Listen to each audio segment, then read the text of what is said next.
কিন্তু অসহায় বিপন্ন মানুষের এই প্রচন্ড শীতের রাত্রে বিপন্ন অবস্থা শুভেচ্ছা অভিনন্দন এবং মোবারকবাদ। আপনারা দেখতে পাচ্ছেন আমরা পথ শিশু ফাউন্ডেশনের চেয়ারম্যান জনাব ফরিদ আহমেদ, পথ শিশু ফাউন্ডেশনের সমস্ত স্বেচ্ছাসেবীরা এখানে কিন্তু আছেন এবং সর্বোপরি আজকের এই অনুষ্ঠানকে আলোচনা আরিফুল ইসলাম উনি আমাদের মাঝে এসেছেন। আর এখানে যাদেরকে দেখাচ্ছি বেশিরভাগ মানুষই কিন্তু সকলেই কিন্তু পরম ধর্ম, মানুষ বাঁচে না বাঁচে তার কর্ম। কাজী নজরুল ইসলাম কতটা সুন্দর চমৎকার করে বলেছে, আরতির থালা তসবির বাংলা লাগবে না কোনো কাজে।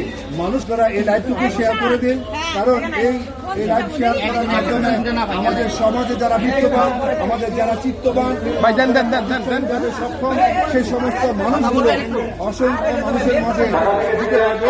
তো